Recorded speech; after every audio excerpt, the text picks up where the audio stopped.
Here's how to really cash in on this year. Get serious. Life is serious. We're here to instruct, we're here to grow, we're here to learn, we're here to get the best we possibly can. Serious. Life is serious. The future is serious. How come such a difference from those who can reach such incredible heights and those who haven't yet found the answers for their life and their health and their future? We just have to ponder that and let that give us a note of seriousness. A note of seriousness. It's serious whether you win or lose. It's serious whether you succeed or fail. It's serious whether you've got a good future carved out for yourself or you do not have. And I'm asking you to take it serious. Take your own future serious. What you can do for your family, take it serious. This is serious business. So that's the first thing I want to bring to you. To have the best year ever this year, get serious. Study, learn, grow, change, develop. Never let it be said you didn't learn. Right? If you want to solve your problems, you got to learn. If you want to take advantage of an opportunity, you got to learn. We can't come here and just give you the marketing plan, give you the product, send you home. We got to stay for a while. Learn, stay for a while. Put on those cassettes and stay for a while. Learn from your own experience, right? So the call didn't go well, all the stuff. Guess what they did when they finished that call? They made another call. What else could we do to make it better? How could we possibly improve? This is called the possibility for life change. Starts with education. Don't be lazy in learning. Don't be lazy in picking up the ideas. Don't be lazy in learning from your own experience. That's why you've heard from some people that have shared their testimonial here and given you some of their ideas, ways, and means. Learning is the beginning of wealth. Learning is the beginning of life change. Do some learning. Take it back home. To have your best year ever, make your dreams come true, get smart. A few simple disciplines practiced every day, and you've started a whole new process called a whole new life. And if you keep up that process, not only with your health habits, but with your money habits and with your communication habits, with your sales habits and management habits and every other habit that you've got, if you'll start that process, eliminate the errors and replace it with disciplines practiced, I'm telling you, you can start this process of life change immediately. After today, you don't ever have to be the same again. Only by choice. Errors in judgment, disaster. Few simple disciplines, wealth beyond imagination. Let the miracle of everything that's available work for you and start working on the inside. Work on your philosophy. Work on your attitude. Work on your personality. Work on your language. Work on the gift of communication. Work on all of your abilities. And if you'll start making those personal changes, I'm telling you, everything will change for you. Work on yourself. Then you bring more value to the partnership, to the marriage, to the franchise, to the corporation, to the enterprise, to the community, to the nation. Self-development, personal development. The best contribution you can make to someone else is self-development. Not hasty if it isn't required, but don't lose much time. Here's the time to act. When the idea is hot and the emotion is strong. That's the time to act. Don't use the excuses they use. It's called the language of the poor. Switch gears, switch language, switch ideas, switch strategy. Start with the simplest of disciplines. And don't bemean any of these disciplines. The smallest of disciplines starts the process of life change. And if you'll invest in this thing called discipline, you can have whatever you wish. It's called the beginning of a miracle. If you will get better, everything will get better for you. What a clear message that was for me. He said, if you'll change your philosophy, if you'll change your habits, if you'll refine your thinking, if you'll change and accept some new disciplines, if you'll turn the corner where you've been in the past, go for a new life for the future, he said all kinds of remarkable things will happen for you if you will change. Here's what we must learn to do. I didn't go to work to try to change circumstances. I went to work to try to change myself. And I picked up that promise. My teacher shared with me that if I would change, my income would change. If I would change, my bank account would change. If I would change, my future would change.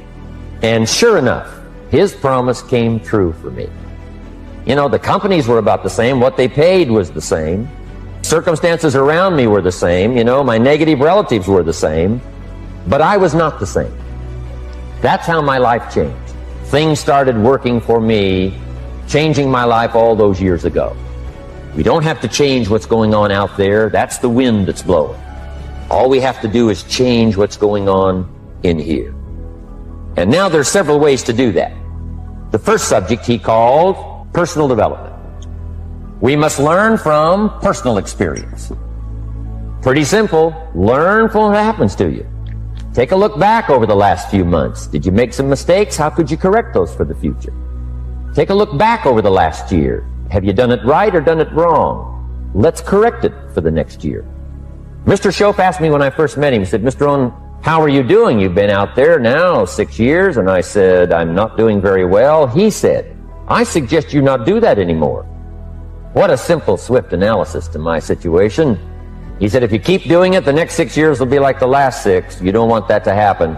Let's make the changes. So learn from your personal experience. Second, other people's experiences. That's me, other people. That's your teacher. That's your friends and colleagues. The people you meet that can pass along to you their experiences, what's happened to them, the mistakes they made, how they corrected them, how they changed their health and changed their bank account and changed their income and changed their future. Other people. Now, there's two kinds of people to learn from. One is failures. It's too bad failures don't give seminars, right? That would be valuable. Have them tell you how they lost it all and threw it all away, threw their health away and threw their friendships away and things didn't work out well. That would be valuable. But now then, we must also learn from positive people that have done well. They've got the health, and so we ask them, how did you become so healthy? They've got the skills, so we ask them, how did you become this skillful? They've got the income, so we ask them, how did you get here in such a short period of time? So now, here's what's important in personal development. In learning from other people, we learn, number one, by observation. We learn what we see. We watch people that are successful in what they do. In sports, we watch their disciplines. In business, we watch their disciplines. Second, we learn by what we hear. Learn by listening. And then listen to the sermon on Sunday morning. Listen to the lectures. Listen to the teacher. Listen to someone who's got something good to say. And then number three is vitally important on personal development, and that is read all the books you can possibly read in your lifetime. Mr. Shoaf got me started on my library. I've got one of the better libraries. And then I started keeping a journal. One of the major things my teacher taught me was to keep a journal. He said, don't trust your memory. If you hear something good, just make a little note and write it down. So I would suggest you do the same. Things that impress you, a poem that impresses you. When you attend a class, some of the ideas that impressed you, jot them down. You read something in a magazine, right? Some ideas. Take those out, put them in your journal. Keep a good journal the rest of your life. This will serve you well. So I want the same thing to happen to you. Value captured that you can resort to later. Go back over it and review it and let it become valuable to you. Work harder on yourself than you do on your job. Develop the skills. Learn the lessons. Take the classes. Absorb all that is being taught to you these days. And then later on, of course, you can sort it out, what's valuable to you and how to refine it for your business and for your life and for your future. But the main thing is to get it and start this process of personal change. Now let's cover the second subject, setting goals. We need to take a look into the future. There are 4 things to consider in terms of attitude. One is how you feel about the past. Best advice I can give you on that is treat the past as a school. Let it teach you the mistakes you've made, the things that went wrong, the things that didn't work. Don't use the past as a burden to carry, and don't use the past as a club to beat yourself to death. Past losses, past failures, past mistakes. But let the past be a school. Tough school maybe. We've all been through some tough stuff. So if you feel good about the past, draw from it for experience and let it teach you. Then next is how you feel about the future. We've got to have the future well designed. The future is called the promise. The promise of the future can be an awesome force.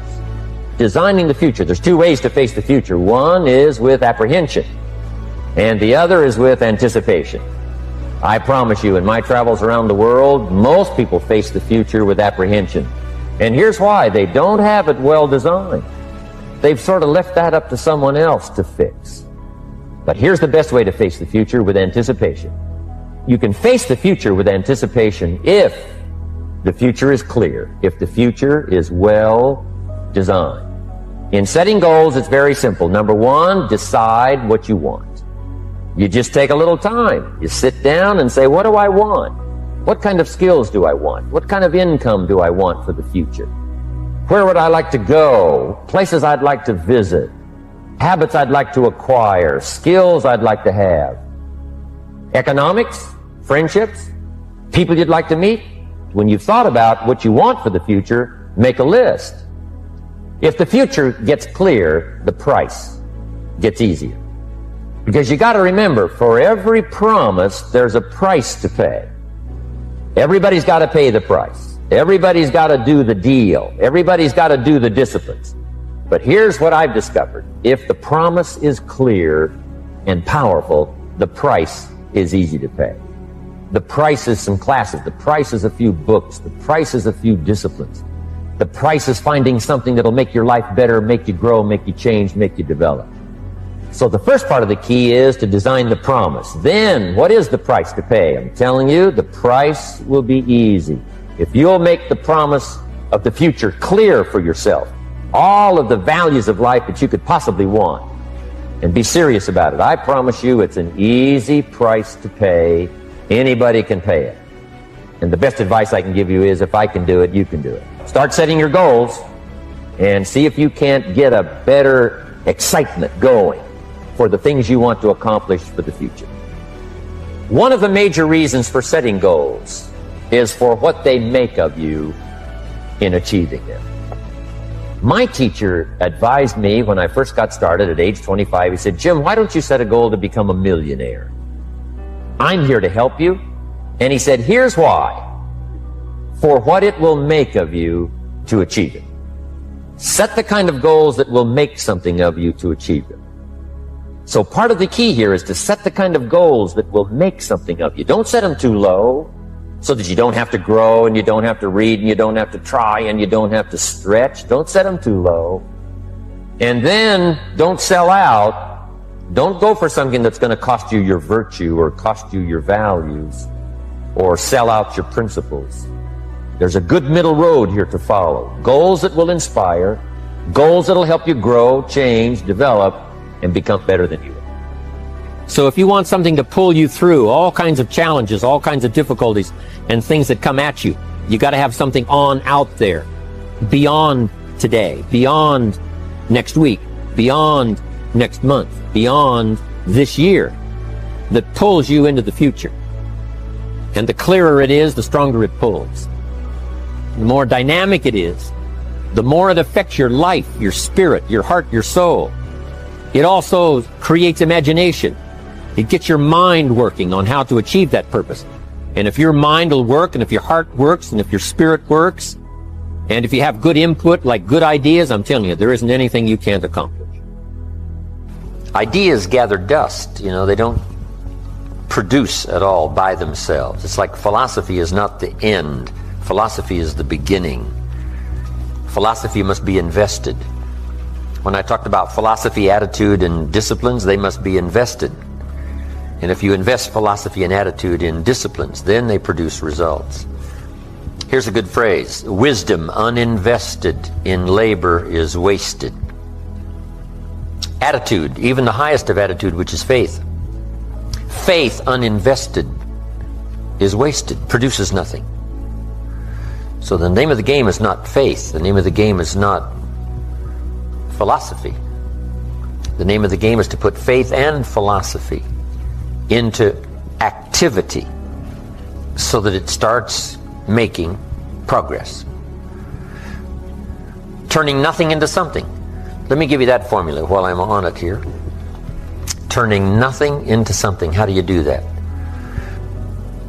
How do you turn nothing into something? Here's how you start. There's 3 steps to it. Number 1, imagination. And try to imagine yourself in those new, worthwhile, unique positions. So imagination starts to change everything. Now, imagination is not tangible, but it is almost real. Almost real. It's not real, but it's almost real. But it's hard to say that imagination is nothing. But it's nothing in terms of tangible. It's not tangible yet. And you always have to say yet. Imagination is not tangible yet. But it is the beginning of turning nothing into something. It's the beginning of turning nothing into reality. Imagination. Imagination is the ability to see things that don't yet exist. Imagination is real in the sense that it affects. It'll affect your behavior, it'll affect your enthusiasm, it'll affect your emotions. It's real in that sense, but it's not real in the tangible sense. Next is faith. To believe that what you imagine is possible. How do we start to strengthen our belief in that what we imagine is possible to turn it into reality? And there's 2 or 3 ways. One is to believe your own testimony. If you've done it before, why couldn't you do it again? If you've done it once, couldn't you do it the second time? Why not believe in your own testimonial? If I did it before, I can do it again. And that's what's important about personal development. You can lose the money, but not the skill, so who cares about the money? It's like sales. A skill is more valuable than a sale. Sometimes a salesperson says, I need a sale. I said, no, you need a skill. Sales are temporary. Skills are permanent. Now we move to faith to believe that what we imagine is possible. So we study our own testimony. If we've done it before, we can do it again. Here's what else we study. Other testimonials of somebody who did it. Somebody that built a hotel said, yes, I started with some plans and finally believed it was possible, and here it is. Say, well, if it's possible for one, it's possible for another. In fact, sometimes when we hear the testimonial, here's how they finish. If I can do it, you can do it. See, that's a classic testimonial that gives us now what we call faith. And one of the ancient wise writers said, faith is generated by what we hear. The vocabulary of what we hear, the vocabulary of what we read. That generates faith, to believe that it's possible. Now, faith is not reality. You can't say faith is nothing because it affects. It's like radiation. To us, it's nothing because it can't be seen. Right? You can't see it, but it has an incredible effect. And that's true of faith. Faith can't be seen, right? With the natural eye, it can't be seen, but it has an incredible effect on your attitude, on your behavior, on your disciplines, on your work for the day, and all the rest. Here's what one writer described faith. Faith is a substance of hope. Now, it's not a substance like a brick being a piece of the hotel, but it's almost. It's so close, it's substance. And the writer also said it's so close, it's evidence. Now, not evidence you can see, but tangible evidence that's just as real as all of our human experiences that can't be touched, can't be seen. It's called the unseen magic. Language is the unseen magic. It can't be seen. The words can't be seen as they're transmitted from the speaker to the one who listens, but it can have a profound effect. That means it's more than nothing. Language is more than nothing, but to create something out of nothing, we start with imagination, then we move to faith, which believes it's possible, which is almost real. But now here's what we do with faith and imagination. We deposit it in disciplines and activity. Because faith without the activity serves no useful purpose. Imagination without the activity to translate it into reality serves no purpose. But wisdom and faith deposited in activity creates reality. The reality of a career, the reality of a hotel that wasn't there. Now here's all you got to do to turn that around. A few simple disciplines practiced every day. A few simple disciplines practiced every day starts to create success. Not at the end of the first day. The first day is the end of a new beginning. Every new discipline affects the rest. Every new discipline makes a difference. That's why action is so important. The smallest action, the least action. The action that you won't think will matter. It all matters. Take it. Because when you start accomplishing and the value starts to return, you'll find inspiration to do the next one and the next one and the next one. But for this whole process to work for us, we must first master the art of discipline, self-discipline, consistent self-discipline. It doesn't really matter how smart you are or how much you know if you don't use it. It doesn't really matter that you graduated magna cum laude if you're stuck in a low-paying job. It doesn't really matter if you attended every seminar that comes to town if you don't apply what you've learned. Better than knowledge is applied knowledge. And once we've applied our knowledge, we must study the results of that process. Apply our knowledge, study the results. Refine our approach. Finally, by trying and observing and refining and trying again, our knowledge will inevitably produce worthy results, admirable results. And with the joy and results of our efforts, we continue to apply, to learn, to observe, to fuel our ambition with the positive reinforcement of continued progress. Pretty soon, we'll find that we're swept into a spiral of achievement, a vertical rise to success. It takes consistent self-discipline to master the art of setting goals, to master the art of time management, to master the art of leadership, to master the art of parenting and relationships. If we don't make consistent self-discipline part of our daily lives, the results we seek will be sporadic and elusive. It takes a consistent effort to truly manage our valuable time, or we'll be consistently frustrated. Our time will be eaten up by others whose demands are stronger than our own. It takes discipline to conquer the nagging voices in our minds. The fear of failure, the fear of success, the fear of poverty, the fear of a broken heart. It takes discipline to keep trying when that nagging voice within us brings up the possibility of failure. It takes discipline to admit our errors and recognize our limitations. The voice of the human ego speaks to all of us. Sometimes the voice of ego says that we should magnify our value beyond our results. It leads us to exaggerate, to not be totally honest. It takes discipline to be totally honest, both with ourselves and with others. It takes discipline to change a habit, because habits are formed a little bit each day, every day, every day.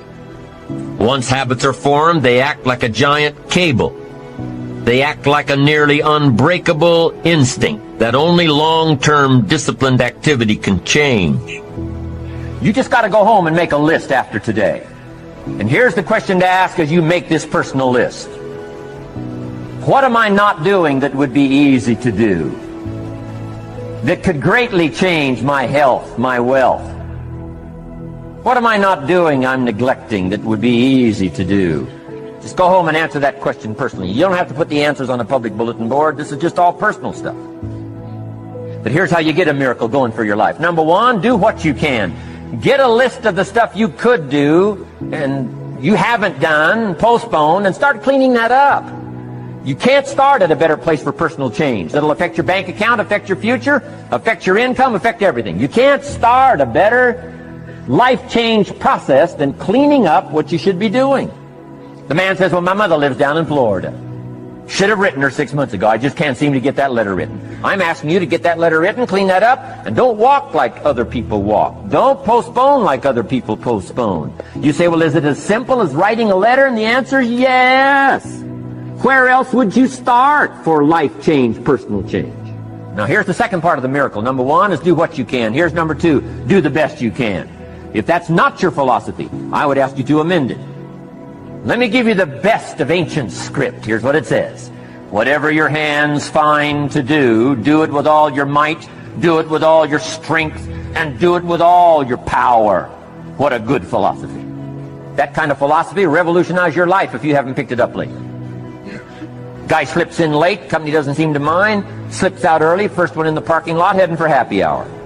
Stretches his break, comes early for lunch, late back from lunch, company doesn't seem to notice. Guy says, best as I can calculate, I'm putting in about a half a day's work and I'm collecting a full day's pay. Little does he know the seeds of his own disaster are already being sown by the weakness of his own personal philosophy. It's not the economy that's going to determine your next 6 years. It's your philosophy about labor and about activity and about miracle and soil and seed and sunshine and rain and the economy and the banks and the money and the companies and the schools and what's going on. It's your philosophy and your attitude and then your ability to take action. All of that we call the process of life change, miracle working. Consistent self-discipline. Set up a discipline when the emotions are high and the idea is strong and clear and powerful. That's the time to set up the discipline. Somebody talks about good health and you're stirred. Say, right, I need to get a book on nutrition. Get the book before the idea passes and before the emotion gets cold. Go for the book. Start the library. Start the process. Fall on the floor. Do some push-ups. Action. Got to take action. Otherwise, the wisdom is wasted. Otherwise, the emotion soon passes. Unless you put it into a disciplined activity. Capture it. Disciplines is called how to capture the emotion and how to capture the wisdom and translate it into equity. Disciplines. You start walking around the block, it'll inspire you to get an apple. Get an apple, it'll inspire you to get a book. Get a book, it'll inspire you to get a journal. Get a journal, it'll inspire you to grow, develop some skills. All disciplines affect each other. Every lack affects the rest. Every new affects the rest. The key is to diminish the lack and set up the new. And you've started a whole new life process. Also, one more thought on discipline. Here's the greatest value of discipline. Self-worth. Self-esteem. People are teaching self-esteem these days, but they don't connect it to disciplines. The least lack of discipline, and it starts to erode our psyche. One of the greatest temptations is to just ease up a little bit. Right?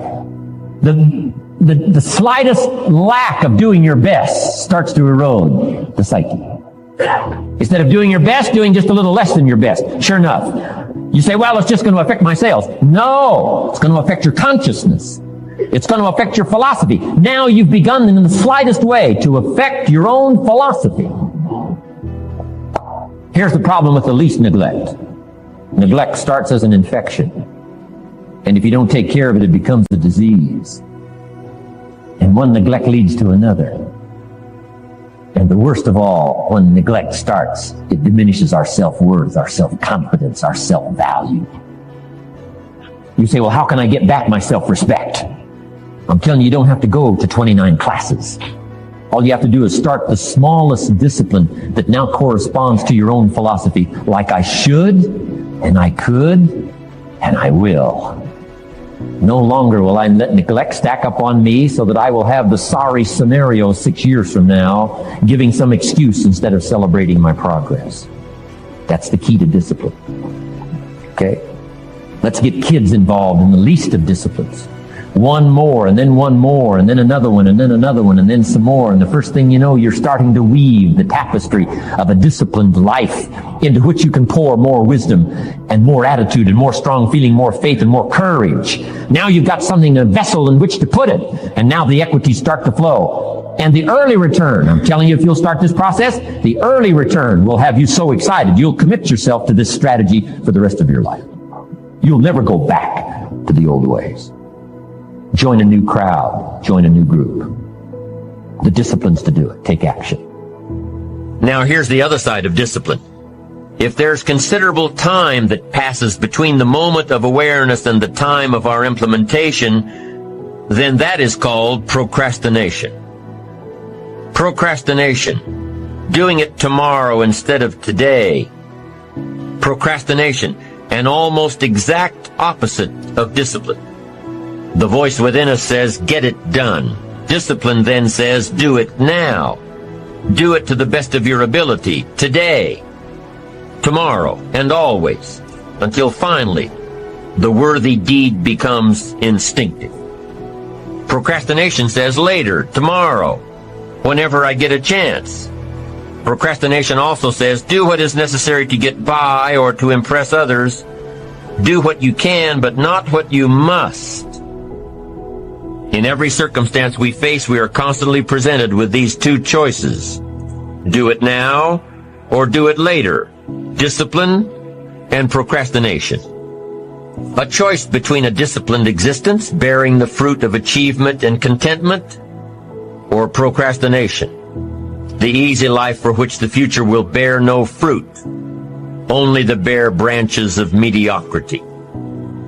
The rewards of a disciplined life are great, but they're often delayed until some time in the future. The rewards for the lack of discipline are immediate, but they are minor in comparison to the immeasurable rewards of consistent self-discipline.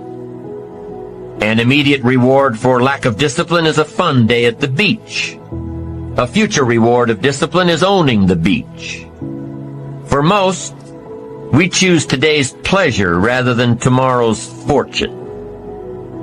So how can you get rid of the easy distractions? How can you keep your mind on what you're trying to do? How can you keep an attitude of doing it all and doing it now? How can you make the choice of discipline over procrastination? How can you stay focused on your ambitions? How can you avoid conversations at the water cooler? You can keep your focus on your work. You can get it done today instead of tomorrow. You've got to really work on your consistent self-discipline on a daily basis, or you'll find yourself distracted. Distracted by negative thoughts, distracted by negative people, distracted by water cooler chatter, and pretty soon, depending on the type of people you've associated with, distracted by your doubts within yourself. Never underestimate the power of influence and associations, and never underestimate the power of your own consistent self-discipline. Now let's take a closer look at discipline, at the 3 steps to becoming disciplined. First, true discipline is not the easiest option. Most people would rather sleep until 10 o'clock than get up at 6. It's easier to go to bed late, sleep late, show up late, leave early. It's easier not to read. It's easier to turn on the television than to open a book. It's easier to do just enough than to do it all. Waiting is always easier than acting.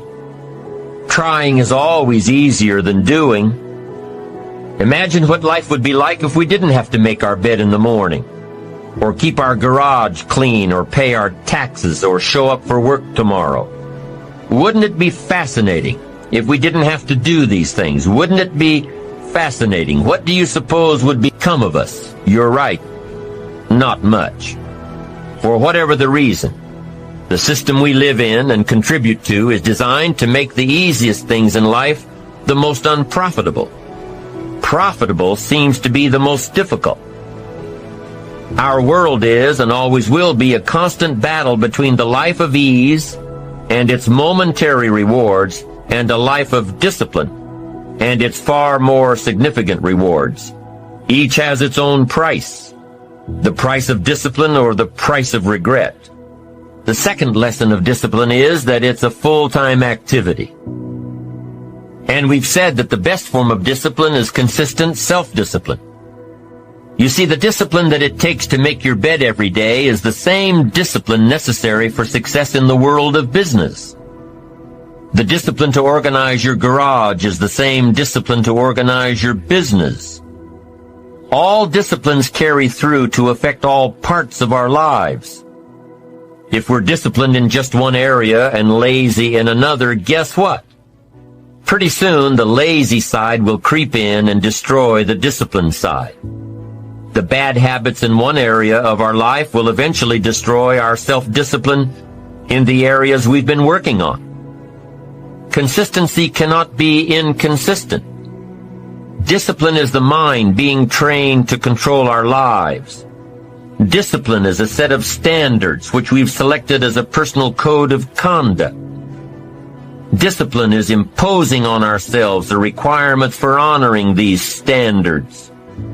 Once we've adopted these standards of behavior and conduct, we're committed to honor them.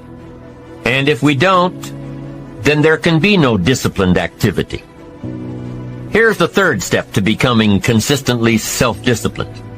Number one is realizing that discipline isn't the easiest option. Number two, discipline is a full-time activity, day by day, every day. And the third step to becoming self-disciplined is really a philosophy that holds one of life's unique promises. Number three simply says, for every disciplined effort, there is a multiple reward. That's one of life's great arrangements. Life is full of laws that both govern and explain behaviors. But this may well be the major law we need to understand. For every disciplined effort, a multiple reward. For every disciplined effort, a multiple reward. What a concept. If you render unique service, your reward will be multiplied. If you're fair and honest and patient with others, your reward will be multiplied. If you give more than you expect to receive, your reward is more than you expect. But remember, the key word here, as you might well imagine, is discipline. Everything of value requires care and attention. Everything of value requires discipline. Children require discipline. They must have a structure built for them. They must have boundaries to work within so they feel secure and comfortable to explore and grow. They must learn to recognize what's right and what's wrong, what's acceptable behavior, what's not acceptable. Children require unwavering discipline, consistent discipline, or they'll be confused as to how they're supposed to behave. The most valuable form of discipline is the one that you impose on yourself. Don't wait for things to deteriorate so drastically that someone else must impose discipline into your life. Wouldn't that be tragic? How could you possibly explain the fact that someone else thought more of you than you thought of yourself? That they forced you to get up early and get out into the marketplace when you would have been content to let success go to someone else who cared more about themselves. Your life, my life, the life of each one of us is going to serve as either a warning or an example. In the end, it is your own discipline that acts as the magic catalyst to give substance and depth to your ambition, to achieve your own plans and dreams, to have what you want to have, and to become what you want to become. Your consistent self-discipline is the magic catalyst. Humans also need words. Words nourish the mind. Words give life. Words create insight. Because there's more than one way to see. If we see with our eyes, we call that sight. But there's another way to see called insight. That's why we come, gather for a couple of days, attend the classes, go to the training, read the books, do all the stuff, is to develop more insight. Letting our mind be nourished to think, ponder, and wonder, and conceive ideas, projects, purpose. Give structure to something for the future, whether it's better health or better career, better future. Next, the mind needs to be exercised. And we talked a bit about that earlier. Exercised by debate. Exercised by reading both sides of the debate, both sides of the question. Major life issues, major political issues. Don't leave yourself out of the great debate. One, the mind needs to be nourished by ideas. Second, it needs to be refined and stimulated and exercised by debate. We need both sides of the human drama represented. The reason why the Bible is such a classic book in studying all kinds of stories is because the Bible is full of stories on both sides, the evil side and the good side. The Bible said, Old Testament said, this king came to power and he was a good king, and he ruled for 18 years. And then it says the next king came to power and he was a bad king, and he put up idols. He became the bad king. So it reads good king, bad king, showing both sides of the human spectrum and drama. Some stories that we read in the Bible of people to admire, others are people to despise. In your library, you need a book on Gandhi and you need a book on Hitler. One book to show you how noble someone's aspirations can be, and the other book to show you how despicable and how evil someone's goals can be. Both sides we study, good and evil, one we love and one we hate. We study illness, we study health. Someone says, well, you can't study the negative things. You have to study the negative things. You have to give voice to and mind to and time to both sides of the issue so that you can strengthen your side of the argument. Then our personal philosophy needs to be developed so we can see the opportunities on the other side so we can maximize those.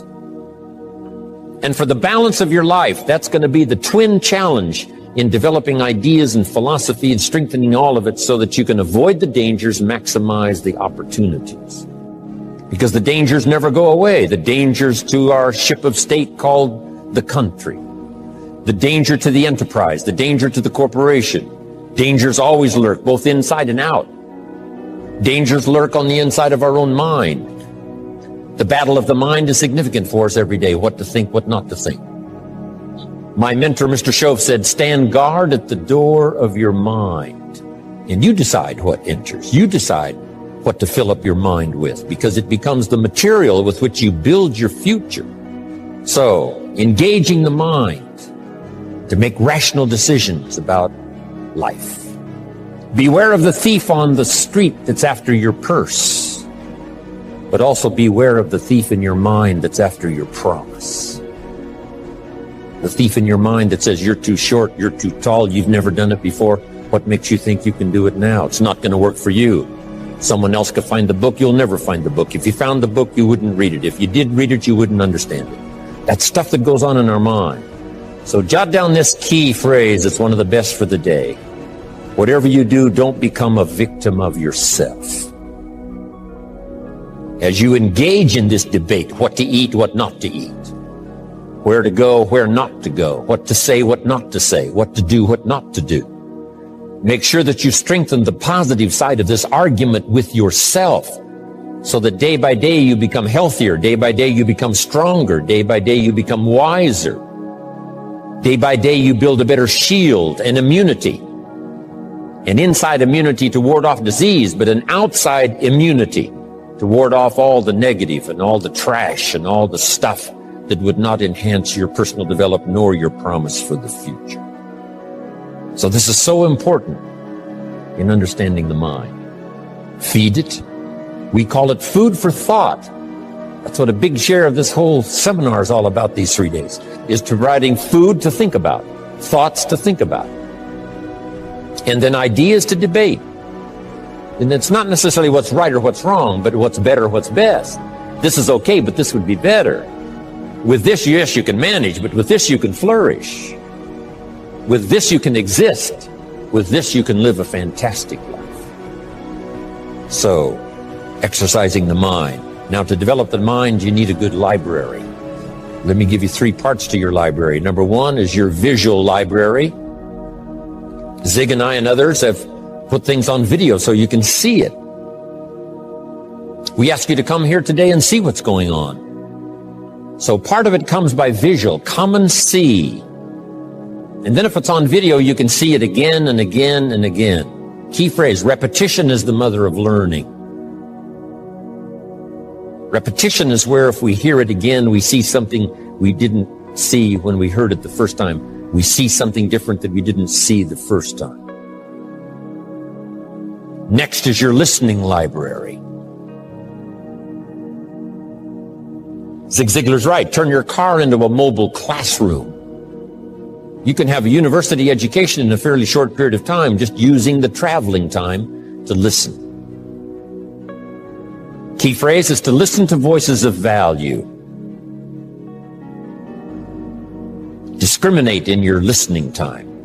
Listening to someone of reputation, someone who has good ideas, someone that's been recommended that has some value. Don't waste your time listening to things that don't count much. Hey, there's some things that are not worth spending the time. You know, they create more poison than they do benefit. So be careful. If somebody says to me, these eggs are rotten, I'm not going to make an omelet and try it. I'm going to take their word for it. So feed the mind, exercise the mind, and build your library. Make this note: you cannot live on mental candy. Just like you can't feed your children ice cream all the time and hope that they will be healthy. So you cannot live on mental candy. Someone says, well, I just read the positive stuff. That's not enough. And the reason is because you need to know both sides of the issue. So start your library like I did, age 25. I mentioned in another seminar, haven't read everything in my library, but I feel smarter just walking in it, right? And smart enough to buy it. Now I got to be smart enough to read it all. Then I got to be smart enough to sort through and decide what's valuable. So make that the next part now. In part of personal development for the mind, you got to sort through what you read, what you see, and what you hear, and decide which of all of that is valuable for you to try and do and master. This is where being a student comes in. Not a follower, but a student. You read one book on good health and it says, do what this book says, you'll live forever. You read the next book on health and nutrition and it says, if you do what that first book says, you'll die young. So someone says to me, Mr. Rohn, which of these books should I follow? Jot this down. Neither one.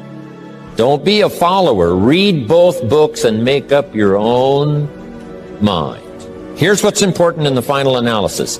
One of the best phrases for the day, make sure what you finally do is the product of your own conclusion. Make sure what you finally do is the product of your own conclusion. Meaning you don't just follow, but you listen to both sides of the argument. You listen to the controversy. You try to master the points on both sides or three sides or whatever. Then you start charting your own course.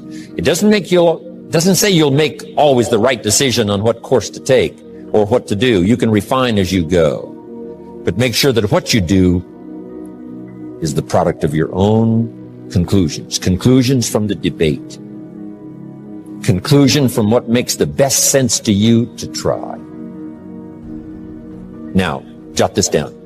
Also give yourself a chance to change. Some things I held on to that I thought this was it. I'm telling you, after a while I gave it up, found out it wasn't it. So give yourself a chance to change. Refine your philosophy. Refine your direction. If you'll give yourself a chance to do that, here's what will happen down the road a ways. A new door will open that you haven't discovered before. Give yourself a chance to change. Reevaluate. So let your library be a testimonial of your dedicated interest in accelerated personal development, that you will read whatever you have to read, you will hear whatever you must hear, and you will watch and see whatever you must see in order to make your life refined and worthwhile and achieve all of your purposes. It takes a lot of effort to learn. It takes a lot of effort to grow. It takes a lot of effort to decide and debate. But jot this down. It's all worth the price.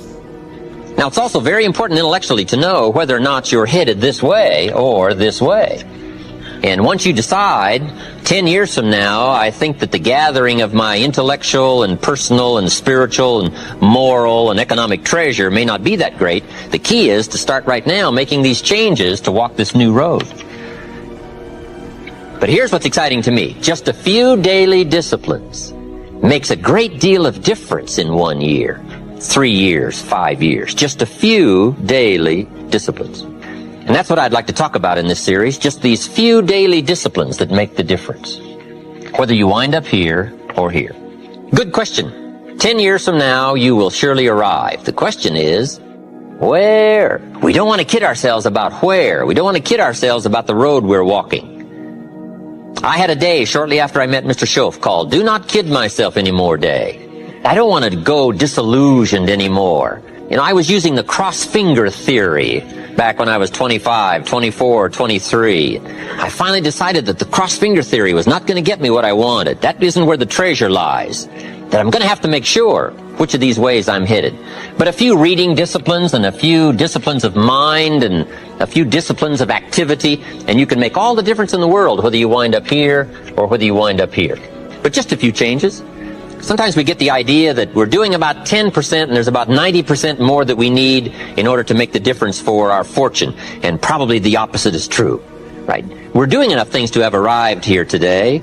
We're doing enough things to have bought and shared in the good life so far. And maybe all you need is that extra 5%, 10% of intellectual change, activity change, a refinement of discipline, a refinement of thought. And all we need is the ideas to make those simple changes. And the equity starts gathering in 1 year, 3 years, 5 years, 10 years. I have a good comment for your notes. Now's the time to fix the next 10 years. Now's the time to fix it. Now, sometimes you have to come to grips with reality and with truth. That's what was good for me when I met Mr. Schoaf. I was 25 years old. He was 44 years old. And he brought me a wealth of experience, and he started asking me the tough questions. Big question, he said. Are you reading the books that's going to take you where you want to go in the next 5 years? Excellent question. So you want to make sure. I would assume for all of you, to get where you want to be in the next 5 years, you're either reading the right books or you're not. That's kind of a brilliant statement, right? You're either engaged in the disciplines or you're not. But here's what we don't want to engage in. Disillusion, right? Hoping without acting. You know, wishing without doing. So the key is to take a look and say, where am I? What could I do to make the changes, to make sure that I can take more certain daily steps toward the treasure I want, the mental treasure, the personal treasure, the spiritual treasure, the financial treasure. I don't want to make any errors. Now's the time to adjust my daily program to take me where I want to go. A good note for you to take. We could all use a little coaching. When you're playing the game, it's sometimes hard to see it all. And if you just take a breather, take a little time out. That's what we're doing here in this lecture series. Take a little time out. Listen to someone's experiences, which is what I want to share with you. My experiences, my ideas. And see if it might cause for you a little moment of correction so that you can make some changes that'll add up to some extra worth in the next 1 year, 3 years, 5 years. So, ideas, I hope you'll find here during this series.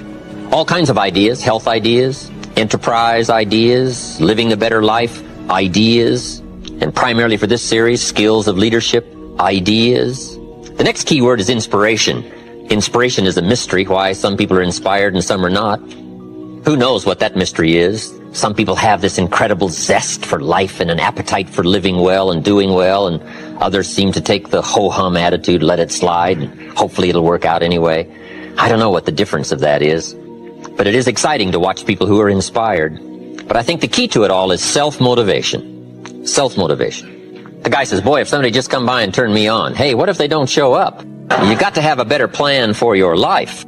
Personal inspiration, drawing emotional vitality from life and the challenge, going for it. We all admire that. I think my personal advice to you would be, and reach down inside of you and come up with some more of those remarkable human gifts. They're there, waiting to be utilized. And then change anything for you want to change. And I challenge you to do that because you can change. Let other people lead small lives, but not you. Let everybody else cry over small hurts, but not you. Let everybody else argue over non-essentials, but not you. Deal in things that matter. Make sure what you do is the product of your own conclusion. Don't just learn how to earn, learn how to live. And that's what lifestyle is all about. Learning how to live. Here's one of the great challenges of life. Being happy with what you have while in pursuit of what you want. So develop your lifestyle a little more. Your style of seeing, giving, sharing, enjoying. It's not the amount that counts, but the experience of choosing to live with style. I remember saying to Mr. Schoaf one time, if I had more money, I would be happy. And he gave me some of the better words of wisdom when he said to me, Mr. Rohn, the key to happiness is not more. Happiness is an art to be studied and practiced. He said, more money will only make you more of what you already are. More will only more quickly send you on to your destination. He said, if you're inclined to be unhappy, if you get a lot of money, you will be miserable. More money will only make you more. More money will only amplify. If you're inclined to be mean, and you get a lot of money, you will be a terror. If you're inclined to drink a little too much, when you get a lot of money, you can now become a drunk. So style is not more.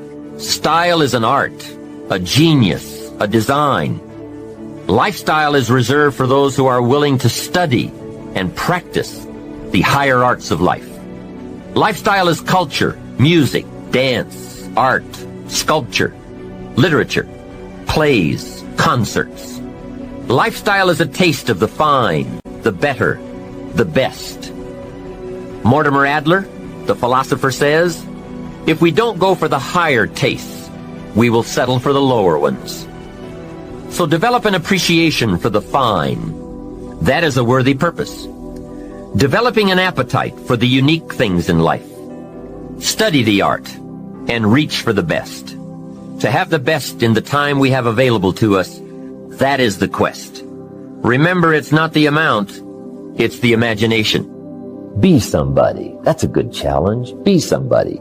Be somebody wise. Be somebody strong. Strength is attractive. Be somebody kind. Now consider this. Some people have plenty of beautiful things filling their days, but they get little happiness from them. Some people have money, but they have trouble finding joy in their lives. Imagine a father wads up a $5 bill and throws it at his son, saying, "Here, if you need the darn stuff that bad, take it."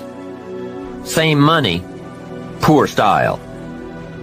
And remember, it's not the amount that counts. It's the style that counts. Mr. Shoaff taught me lifestyle in those early days, starting with small amounts. He said, imagine that you're getting your shoes shined, and the shoe shine boy has done a fabulous job. You have one of the world's all-time great shines, so you pay him for the shine. Now you consider from the change in your hand what kind of tip to give him. And the question pops into your mind, shall I give him 1 quarter or 2 quarters for my neat shine? Mr. Shoaff said, if 2 amounts for a tip ever come to your mind, always go for the higher amount. He said, become a 2-quarter person. I said, what difference would that make, 1 quarter or 2 quarters? He said, all the difference in the world. If you said, well, I'll just give him 1 quarter, that will affect you for the rest of the day. You will start feeling bad. Sure enough, in the middle of the day, you will look down at your great shoe shine and say, I've got to be cheap. 1 lousy quarter. That will affect you. However, if you go for 2 quarters, Shoaff said you can't believe the feeling you can buy for another quarter. That's lifestyle. Becoming a 2-quarter person and learning to get joy from the greater person you are becoming. Just 2 modest examples of how easy it is to put style in your life. Make sure you don't miss out. Don't miss anything you can enjoy. Be sure you live your life in style. Now let me give you a neat part of life. The pull is in the opposite direction, and it always is. Here's what success is. Success is learning to move in the opposite direction of the normal negative pull. Success is just overcoming the normal negative downward trend. Because I guess that's what life was meant to be. Overcoming the normal negative downward pull. Success is moving in the opposite direction. Life that springs from the seed really is moving in the opposite direction. Gravity wants to pull the seed down, but sure enough, the seed being pulled down by the soil takes root, comes to life, right? Comes to life, takes root, starts to grow, and which way does it grow? Up, right? It gets the roots and the nourishment, but it grows up. It pushes its way against gravity. It moves up, and that's what success is. That's what life is, of movement in the opposite direction. Here's something else to think about. Did you ever hear where the expression tip came from? As in tipping the waiter or waitress in a restaurant. Mr. Shoaff taught me that it began as a symbol for the phrase, to ensure promptness. Now, Shoaff said, if a tip is to ensure promptness, when should you give it? Answer, up front. See, I didn't know that. I said, no, you have lunch, and if you get good service, you leave a good tip. If you get lousy service, no tip. And he said to me, no, Mr. Rohn. Sophisticated people don't take a chance on good service. They ensure good service by giving the money up front. I said, wow, what a way to live. I had never thought of that. So the next time you have someone special to take to lunch, call the waitress over, arm around the shoulders and say, here's $5. Would you take good care of me and my friend? Shoaff said you won't believe what happens. They do what's known as hover. They hover around your table. One last major point. Life in style is also life in balance. Make sure you pay attention to all the values and dimensions of your life. One is family. If you have someone you care about, there is no value to match that. One person caring for another is life in the best of style and value. Protect it with a vengeance. If a chair gets in the way, I suggest you destroy the chair. It was wisely said so long ago, but is still true for today. There are many treasures, but the greatest of these is love. Better to live in a tent on the beach and have a love affair than to live in a mansion by yourself. Ask me. I know. Family must be cultivated like an enterprise, like a garden. Time and effort and imagination, creativity and genius must be summoned constantly to keep it flourishing and growing. Next is friendship. A priceless value, friendship.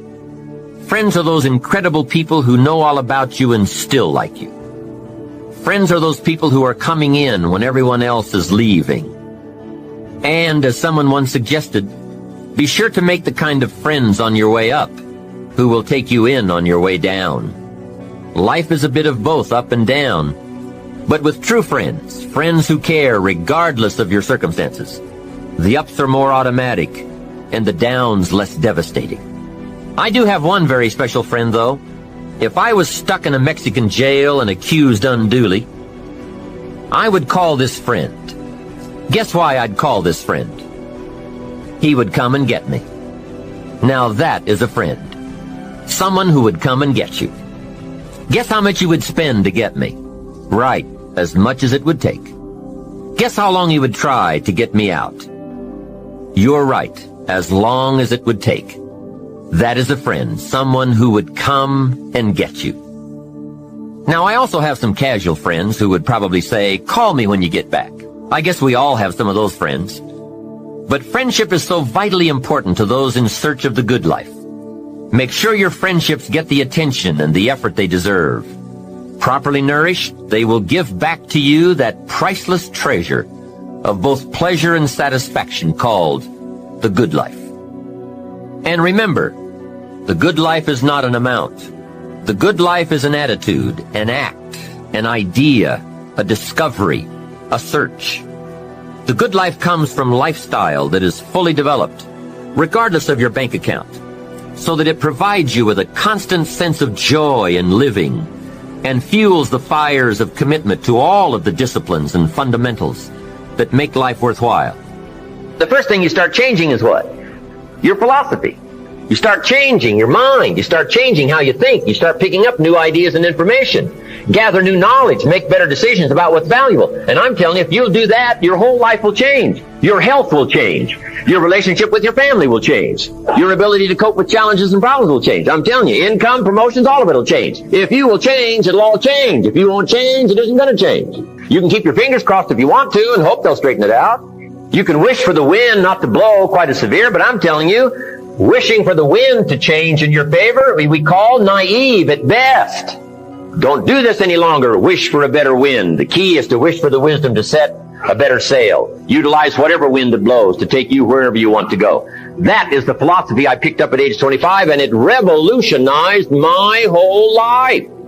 And here's what I found. I found it was easy. I got rich by the time I was 31, and it was easy. Now here's my definition of easy. Got to jot this down. My definition of easy, meaning something I could do. I figure if it's something you can do, it's easy. Now here's a parenthesis. Parenthesis, I worked hard at it. I found something I could do, which was easy, but I worked hard at it. I got up early and stayed up late, worked hard that 6 years. But what I did was easy, meaning it was something I could do. You say, well, Mr. Rohn, if it was so easy, how come everybody else around you during that 6 years, how come they didn't get rich? Here's why. It's easy not to. How else would you describe it? That's it. You say, no. For all of the rest of them, it was hard for them and it was easy for you. That's not true. You couldn't debate me on that in front of this intelligent audience. But here's the challenge. Let me give it to you in a philosophical phrase. I tend to be a little philosophical. Here it is. The things that are easy to do are also easy not to do. That's the difference between success and failure. I did not neglect to do the easy things I could do every day for 6 years. Underline. I did not neglect. That's the key. I found something easy I could do that led to fortune, and I did not neglect to do it. And here's the problem with neglect. It starts as an infection. And if you don't take care of it, it becomes a disease. And here's what else is the problem. One neglect leads to another. Neglect to do wise things with your money, you'll probably neglect to do wise things with your time. Neglect to do wise things with your time, you'll probably neglect to do wise things with your business. One leads to another, leads to another. Pretty soon, neglect has you by the throat, emptying your purse, emptying your heart, emptying all of your chances for equities and power and all the good things. What if you should be walking around the block every day for your good health and you don't? I'm telling you, you're on the wrong track. You should do it, you could do it, you don't do it. That's called formula for disaster. All you've got to do is let that and a few other things accumulate for 6 years, and now you're driving what you don't want to drive, wearing what you don't want to wear, living where you don't want to live, doing what you don't want to do, maybe having become what you really didn't want to become. I'm telling you, that's it. Just neglect along, drift along, and it's got you by the throat. It'll take all your values, leave you with just a little bit of dust in a summer wind, and it'll soon be gone. That's it. It's where I found myself at age 25 until my teacher came along and said, Mr. Rohn, up till now you've messed up. Let's see if we can't clean that up, change it all. I did. Changed my life. Not just the money, all the rest of the values that came pouring in. When I understood that it was me. It was me. We intend to when the idea strikes us. We intend to when the emotion is high. But now if you don't translate that into action fairly soon, now the intent starts to diminish. And a month from now, it's cold. A year from now, can't be found. So act. Set up a discipline when the emotions are high and the idea is strong and clear and powerful. That's the time to set up the discipline. Somebody talks about good health and you're stirred. Right. You need to get a book on nutrition. Get the book before the idea passes and before the emotion gets cold. Go for the book. Start the library. Start the process. Fall on the floor. Do some push-ups. Action. Got to take action. Now here's what's important about disciplines. All disciplines affect each other. In fact, here's a good philosophical phrase. Everything affects everything else. Nothing stands alone. Don't be naive in saying, well, this doesn't matter. I'm telling you, everything matters. There are some things that matter more than others, but there isn't anything that doesn't matter. That's why action is so important. The least action, the smallest action. Take it. Because when you start accomplishing and the value starts to return from that one action, it'll inspire you to do the next one and the next one and the next one. You start walking around the block, it'll inspire you to get an apple. Get an apple, it'll inspire you to get a book. Get a book, it'll inspire you to get a journal. Get a journal, it'll inspire you to grow, develop some skills. All disciplines affect each other. Every lack affects the rest. Every new affects the rest. The key is to diminish the lack and set up the new. And you've started a whole new life process. Also, one more thought on discipline. Here's the greatest value of discipline. Self-worth. Self-esteem. People are teaching self-esteem these days, but they don't connect it to discipline. The least lack of discipline, and it starts to erode our psyche. One of the greatest temptations is to just ease up a little bit.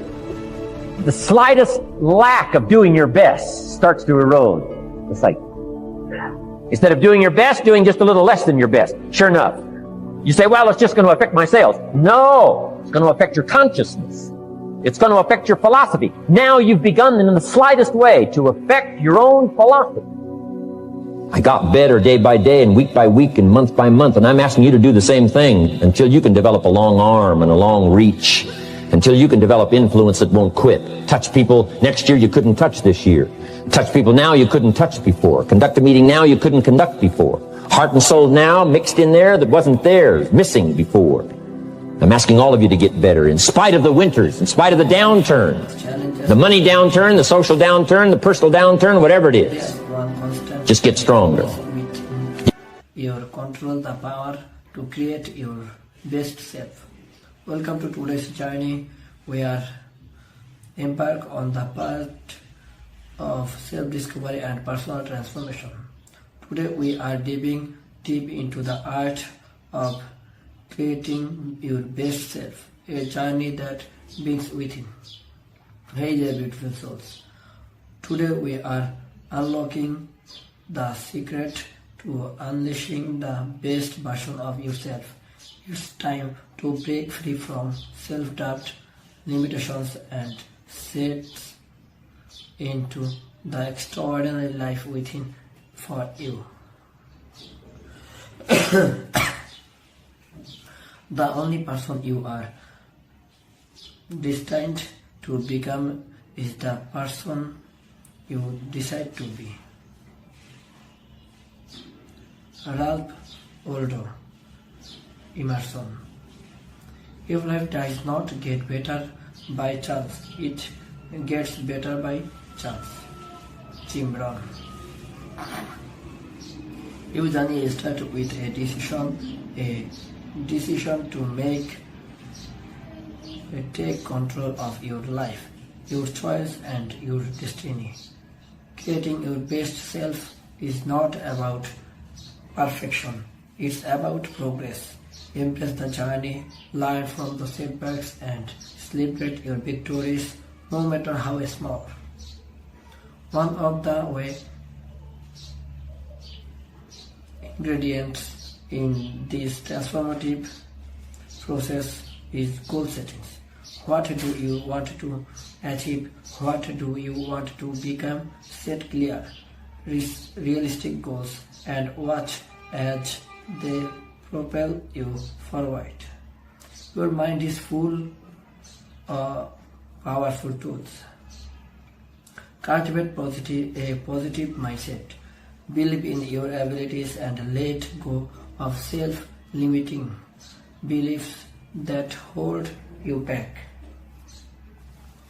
You are capable of more than you can imagine. Just like a seed transforms into a beautiful flower, your potential is limitless. Natural your growth.